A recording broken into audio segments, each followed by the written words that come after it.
அருட்பெரும் ஜோதி அருட்பெரும் ஜோதி தனி பெரும் கருணை அருட்பெரும் ஜோதி.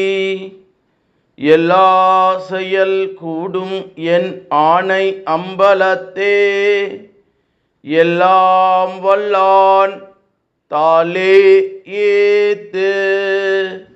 வாழ்க வையகம், வாழ்க வையகம், வாழ்க வளமுடன். குரு வாழ்க, குருவே துணை. திரு அருள் பிரகாச வள்ளலார் ராமலிங்க சாமிகள் பாடி அருளச் செய்த திருவருப்பா பாடல் சத்திய அறிவிப்பு, மூன்றாவது பாடல்.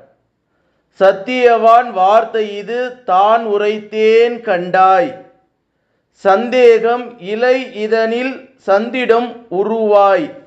இத்தினமே அருட்பெரும் ஜோதி எய்துகின்ற தினமாம், இனி வரும் அத்தினங்கள் எல்லாம் இன்பமுறு தினங்கள். சுத்த சிவ சன்மார்க்கும் துலங்கும் எல்லா உலகும், தூய்மை உறும் நீ உரைத்த சொல் அனைத்தும் பலிக்கும். செத்தவர்கள் எழுந்துலகில் திரிந்து மகிழ்ந்திருப்பார், திரு அருள் செங்கோல் எங்கும் செல்லுகின்றதாமே என்று வள்ளல் பெருமான் பாடக்கூடிய ஒரு அற்புதமான சத்திய அறிவிப்பு அல்லது சத்திய வார்த்தை பாடல். இந்த பாடலுக்கு சாமி சரவணானந்தா அவர்கள் சொல்லக்கூடிய ஒரு அற்புதமான மெய்ஞான விளக்கம். திரு அருள் பிரகாச வள்ளலார் தாம் அருட்பெரும் ஜோதி முதலிய 3 ஜோதிகளையும் பெற்று பூரணத்துவம் பெரும் தினம் இத்தினம் என வலியுறுத்தி கூறுகிறார். அந்த தினம் என்று குறிப்பிடுகிறாரோ அந்த நாள் எந்த நாள்? அந்த நாள்தான் வள்ளலார் முத்தேக சித்தி பெற்ற 1874ஆம் ஆண்டு ஜனவரி திங்கள் 30ஆம் நாள். அது 150 ஆண்டுகளுக்கு முன் அவர் பெருவாழ்வு பெற்ற நாள்.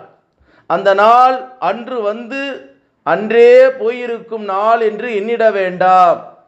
திரு அருள் பிரகாச வள்ளலார் நித்திய ஆன்ம நிலையில் இருந்து சொல்லிய சொல் இத்தினம் என்பதாகும். யாருக்கும் இத்தினம் எந்த சமயத்திலும் வரும். ஒருவர் ஆன்ம நிலையிலே பரிபூரணத்துவம் பெற்று இருக்கும்போது அந்த தினத்திலே அந்த வேளையிலே அவர் அற்பெரும் ஜோதியை கண்டு பயன் பெறுவார், ஆனந்தம் உருவார். அதற்கு பின்வரும் நாட்கள் எல்லாம் அவர் அருள் பேரின்பத்திலே தழைத்துவங்கும் திருநாளாகவே இருக்கும். இதில் கொஞ்சமும் ஐயமில்லை, சத்தியம். நான் இங்கே சொல்லு